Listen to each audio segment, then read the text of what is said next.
And why do you think a lot of Christians don't get that, men and women? I've noticed that over the years they've been afraid of the word racism. They're afraid of saying people accusing you of hating women, hating the blacks, hating the gays, hating this. And so a lot of Christians don't speak up. Why do you think that is? I mean, they're Christians too. On the racism point, which I separate from all the others, I think it is because Americans are nice people. And they do feel, I mean, America does deserve, or does owe something to African Americans, not the ones born to Kenyan graduate students, but African Americans. I'm not sure the left's plan to infantilize blacks was a nice thing to do, but there is a feeling that African Americans have a special relationship or a special place in America.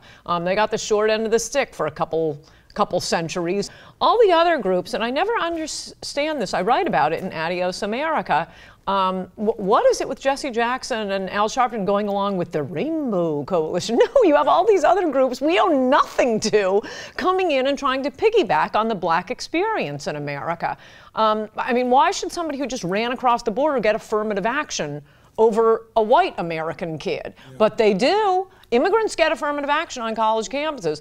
And, well, again, you can check with your prettier, younger, and smarter producer, but I think girls have it really good in America. The idea that we're oppressed. No, everybody wants to be black because they want to claim special rights and privileges. Take Trump. He hasn't said, there's no reason for African Americans not to like him. They say it's racism for him to want to limit Muslim immigration or to build a wall next to Mexico. No, not interested in racism unless you're talking about African Americans. You know, I grew up on a plantation down in Alabama. I grew up under the Jim Crow laws, and we were restricted as to where we could live. I remember the colors only signs, white only signs, but black America did better then than they are today, when in reality they can do what they want. The thing that we had going on that we don't have today is family. You know, we had fathers and mothers and grandmothers and grandfathers. My great-grandfather was killed in his bed by a white owner from another plantation because he hired a black guy that came from that plantation. But not one time were we told to hate or blame. They said they were good and bad in all races. And yet blacks own land, they own businesses, they went to black universities, came back, educated, and we were moving forward. And so I don't see this thing where racism is holding black people back at all. I think it's due to the destruction of the family and the lack of moral character, and that the Democrats are playing on that.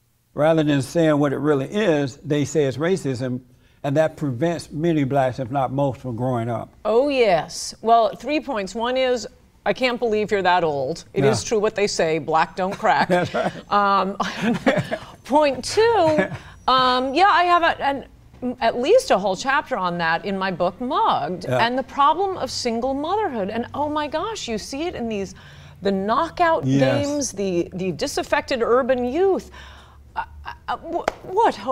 What hope is there for this large percentage of African Americans born into single-parent families? And one of the studies I cite is from, and in a way it's hopeful because at least we see what the problem is and that it can be solved, from actually a liberal think tank, the Urban Institute, says if you remove the factor of single motherhood, the difference in black and white crime rates disappears. That's right. 100%. It's all a problem of single motherhood. They're not exercising Christian forgiveness. That's right, 100%. You gotta forgive. That's right. You gotta move on. Absolutely. Forgive white America and you can go out and achieve. And especially the white folks who are living today, they had nothing to do with the past. They had nothing to do with what's going on now. And yet they are blamed and treated as though they were the slave owners or that they went over to Africa and brought the people back. It's so ridiculous.